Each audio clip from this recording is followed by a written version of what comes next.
आज हम लोग करेंगे क्वेश्चन नंबर 9, जिसमें क्वेश्चन में कहा गया है कि a ball is dropped from A height, यानी कि एक बॉल जो है 19.6 मीटर हाइट से ड्रॉप करी जाती है। ड्रॉप का मतलब हुआ इनिशियल वेलोसिटी 0। अब जैसे ही वो यहाँ पर स्ट्राइक करती है वो तुरंत रिबाउंड हो जाती है और रिबाउंड होकर के सेम हाइट पर पहुँच जाती है। सेम हाइट पर पहुँच जाती है। तो हमें ये बताना है कि हमें ग्राफ ड्रॉ करना है और उस ग्राफ को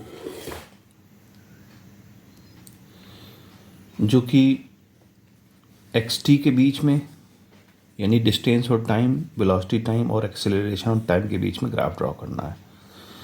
यहाँ पर हमें जो गिवन है वो नीचे की तरफ यानी डाउनवर्ड डायरेक्शन में बोला है। एक्स एक्सेस लीजिए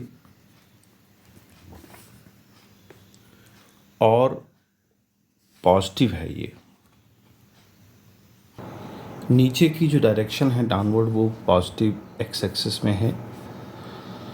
अब यहाँ पर हमको पहले xt ग्राफ ड्रॉ करना है, तो पहले हम डिस्टेंस का फार्मूला लगाएं ऊपर से नीचे के लिए। तो डिस्टेंस होता है x is equal to u t plus half g t square. यहाँ जो डिस्प्लेसमेंट है वो डाउनवर्ड है तो ये x रहेगा। u इनिशियल वेलोसिटी 0 है, इसकी ड्रॉप किया गया तो ये 0 हो जाएगा। तो हाफ g की वैल्यू 9.8 और टी स्क्वायर तो आ जाएगा 4.9 टी स्क्वायर। अब देखिए यहाँ पर जो हमारा इक्वेशन है वो एक वेरिएबल क्वाड्रेटिक है और एक लीनियर है। जब कभी ऐसा होता है कि एक इक्वेशन में एक वेरिएबल क्वाड्रेटिक पोजीशन में हो और एक लीनियर में हो, तो ये इस तरह के ग्राफ जब भी कभी ग्राफ ड्रॉ करें जाएंगे तो ये पैराबोलिक ग्राफ होंगे। अब ग्राफ ड्रॉ करने के लिए हम सबसे पहले क्या लेते हैं, वैल्यू। यानी अगर t इज इक्वल टू 0 होगा तो x की वैल्यू यहाँ पर कितनी आएगी, 0। फिर t इज इक्वल टू 1 होगा तो x की वैल्यू अगर देखें तो 4.9 मीटर आएगी। t इज इक्वल टू 2 होगा तो x की वैल्यू क्या आ जाएगी, 19.6। बस अब यहाँ समझने की ज़रूरत है। देखिए आपने यहाँ से ड्रॉप किया तो ये 2 सेकंड में 19.6 मीटर यानी कि ये पूरा चल गई। जैसे ही यहाँ पर स्ट्राइक की या यहाँ स्ट्राइक की, मतलब स्ट्राइक तो यहीं की होगी लेकिन यहाँ दिखाने के लिए रिवर्स हमने ये इधर फिगर बना दिया कि जैसे ही स्ट्राइक की उसी समय ये ऊपर की तरफ चलने लगी होगी। तो यहाँ जब भी हम t की वैल्यू जब 3 सेकंड रखेंगे, इसका मतलब ये कि अब यहाँ से टकरा के ये 2 सेकंड में आ गई तो अगले 1 सेकंड, 3 सेकंड का मतलब 2 सेकंड आने में लगे, तो 3 सेकंड का मतलब हुआ कि अब 1 सेकंड में ये कहाँ पहुँचेगी, ये यहाँ समझना है। तो t की वैल्यू 3 ज़रूर है लेकिन वो वैल्यू क्या होगी, हम 1 रखेंगे यहाँ। तो x की वैल्यू कितनी आ जाएगी हमारी, 4.9। वैसे अगर आप यहाँ देखें 3 रखेंगे तो ये 4.9 तो कभी नहीं आएगा। लेकिन बात समझने की ये है कि जब 3 रखेंगे आप तो 3 वो नहीं होगा बल्कि वो 1 होगा। 1 सेकंड में यहाँ कहीं होगी मान लीजिए। अब रिवर्स हो गई ना, यहाँ से स्ट्राइक होने के बाद रिवर्स हो गई। टाइम तो हमारा बीत रहा है तो 3 सेकंड तो हमने बोल दिया, लेकिन ज़मीन से वो 1 सेकंड पे है। फिर अगर हम t की वैल्यू 4 लिखते हैं तो वो अब कहाँ आ चुकी होगी, यहाँ। चूँकि देखिए एक बात हमेशा ध्यान रखिए, जितना समय इसको जैसे ड्रॉप हमने किया तो जितना समय इसको नीचे आने में लगेगा उतना ही समय इसको ऊपर जाने में लगेगा। तो 2 सेकंड में 19.6 मीटर आई थी तो 4 सेकंड में कहाँ चली जाएगी, ऊपर चली जाएगी, यहाँ पर जस्ट डबल हो गया।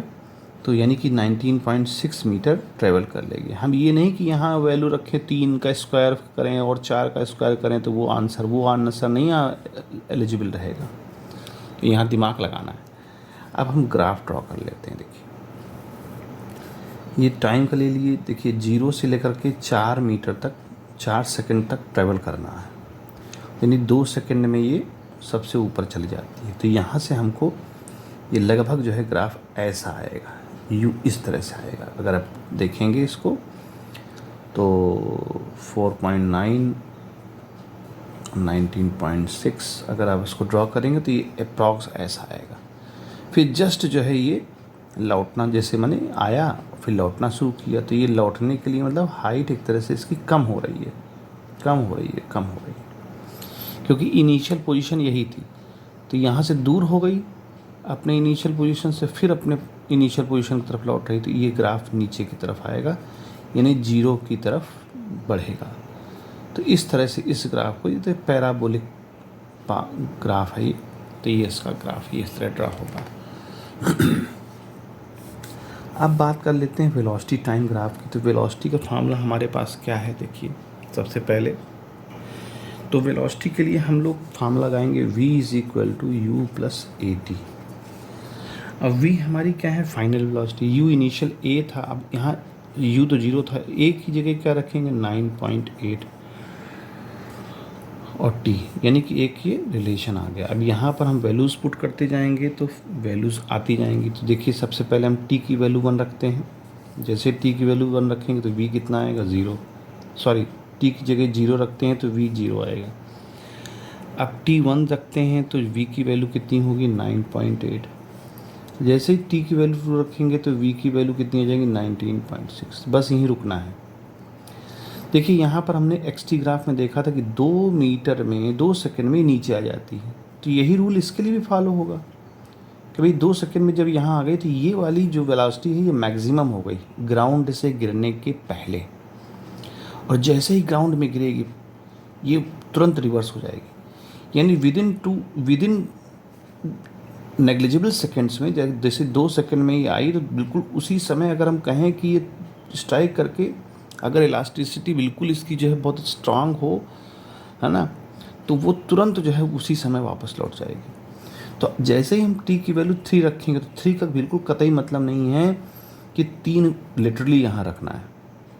3 का मतलब 2 के बाद अब 1 सेकेंड, यानी t की जगह 1 रखेंगे। 3 लिखा जरूर है लेकिन जैसे इसमें था तो यहाँ t की जगह 1 रखेंगे। तो जब 1 रखेंगे तो क्या होगा, वेलोसिटी कितनी हो जाएगी हमारी -9.8, क्योंकि ये एक माइनस क्यों आएगा, क्योंकि जैसे ही स्ट्राइक करेगी तो अपवर्ड डायरेक्शन में इसका ट्रेवलिंग होगी, तो -9.8 मीटर पर सेकेंड स्पीड होगी। जैसे t की वैल्यू 4 रखेंगे तो ये रिवर्स होकर के ऊपर पहुंच जाएगी एकदम, तो उस समय इसकी स्पीड क्या होगी -19.6 मीटर पर सेकेंड। 4 का मतलब यहाँ 2 रखना है, ध्यान रखना। अब हम ग्राफ ड्रॉ कर लेते हैं। देखिए ग्राफ में कैसे ड्रॉ करेंगे वो भी देख लेते हैं, ग्राफ कैसे ड्रॉ करेंगे। देखिए यहाँ वेलोसिटी हो गई पॉजिटिव और नेगेटिव, यहाँ टाइम हो गया पॉजिटिव ही रहेगा। तो जैसे जैसे आपका 2 सेकंड बीतेगा, मान लीजिए 2 सेकंड में ये 0 में तो 0 है, 1 में, यहाँ 1 में मान लीजिए 9.8 है, और 2 सेकंड में ये कहाँ पहुँच गई, 2 सेकंड में कहाँ पहुँच गई 19, सॉरी ये तो टाइम का था, 19.8 मीटर पर सेकंड यहाँ पर। लेकिन जैसे स्ट्राइक की तुरंत ये रिवर्स, उसका जो डायरेक्शन हो गई एकदम रिवर्स हो गई। तो आप यहाँ पर इसको रिवर्स जो है बनाएंगे, इसको ऐसे यहाँ हल्का सा ब्रेक करके ये ग्राफ आएगा इसका 4 सेकंड में, यहाँ पर ये ग्राफ आएगा 4 सेकंड, क्योंकि 3 सेकंड में ये वापस ऊपर जाएगी और 4 सेकंड में वहीं पर पहुंच करके अपनी स्पीड को 0 कर देगी, यानी कि गई, आई और यहाँ से लौट करके ऊपर की तरफ चली गई। तो ये नेगेटिव की तरफ बनाएंगे, क्योंकि नेगेटिव का मतलब वो रिवर्स हो रही है, अपनी पुरानी पोजीशन में जा रही है। अब यहाँ पर तीसरी बात एक्सेलरेशन पूछा। देखिए एक्सेलरेशन तो नीचे आएंगे तब भी हमारा वही लगेगा 9.8 मीटर पर सेकंड स्क्वायर, और जब ये ऊपर जाएंगे तब भी नीचे की तरफ ही लगेगा। बट g की वैल्यू या a की वैल्यू जो हम लोग लेते हैं वो रिवर्स हो जाती है, माइनस में लेते हैं, क्योंकि उस वक्त हम जब ऊपर जा रहे होते हैं तो g नीचे लग रहा होता है, जब हम नीचे आ रहे होते हैं तो g हमारी डायरेक्शन में लग रहा होता है। तो इसका ग्राफ ड्रॉ करने के लिए हमने क्या किया, मान लीजिए यहाँ 9.8 मीटर पर सेकंड स्क्वायर का एक्सेलरेशन ले लिया, तो ये जो वैल्यू है हमारी 1 सेकेंड, 2 सेकेंड, 3 सेकेंड, 4 सेकेंड, ये थ्रू आउट जो है ट्रेवलिंग में कांस्टेंट रहेगी मैग्नीट्यूड में।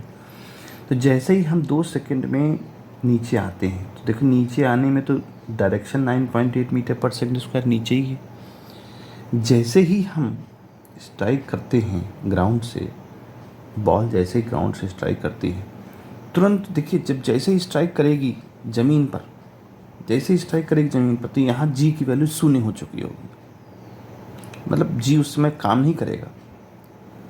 तो यहाँ पर हम थोड़ा सा इसको ब्रेक करेंगे, ये जो गैप है ना, ये ग्राफ में थोड़ा ब्रेक करना पड़ेगा कि वहाँ पर एकदम जी की वैल्यू नहीं। और उस ब्रेक करने के बाद फिर 9.8 मीटर पर सेकेंड स्क्वायर फिर भी मिलेगी हमको, क्योंकि हम ऊपर जा रहे हैं तो डायरेक्ट भले ही तो जी की वैल्यू 9.8 हमको मिल रही है, भले ही डायरेक्शन अलग है, लेकिन हम पर वो लागू होगी 9.8 मीटर पर सेकेंड स्क्वायर की एक्सीलरेशन लागू होगी। तो थोड़ा सा यहाँ गैप करके हम बनाएंगे। तो गैप क्यों किया हमने? जैसे यहाँ स्ट्राइक करेगी तो बिल्कुल नेग्लिजिबल समय के लिए जी की वैल्यू ख़त्म हो चुकी होगी, तो वो ऊपर की तरफ डायरेक्ट करेगी। तो उम्मीद है बच्चों